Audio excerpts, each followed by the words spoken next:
तो हम इसे 5 भागों में बांट सकते हैं। ठीक है। इस बटन मशरूम के कल्टीवेशन को। तो पहला तो इसका स्टेज है प्री वेटिंग कहते हैं। प्री वेटिंग मतलब भूसे को, गेहूं के भूसे को प्लेटफॉर्म पे भिगाना, मतलब सीधे प्लेटफॉर्म पे प्रॉपर उसको पानी से डाल के थोड़ी देर पे, घंटे पे पानी डालना और उसको भिगा के बढ़िया से उसको वेटिंग कर देना। ये 2 दिन तक चलता है। उसके बाद उसमें मिक्सिंग किया जाता है। मिक्सिंग इसमें बहुत सारे मटेरियल्स होते हैं। यूरिया भी डाला जाता है, उसमें जिप्सम भी डाला जाता है, चोकर भी डाला जाता है। तो बेसिकली 2 मेथड है ये इसका कंपोस्ट बनाने का।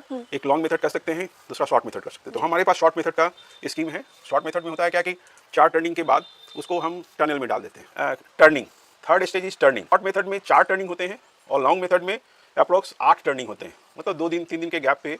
तो शॉर्ट मेथड में it takes around 18 to 20 days for compost to be prepared. Short method में जो टनल में हम डाल देते हैं तब। और लॉन्ग मेथड में 28 से 30 दिन में ये तैयार हो जाता है कंपोस्ट। तो तैयार होने का मतलब है कि वो स्टेज आ गया आपका स्पॉनिंग का।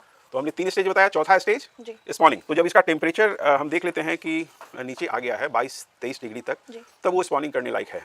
और उसको उस लेवल तक हमको उस टेम्परेचर को जो हाई है उसको लो करना पड़ता है टनल में भी।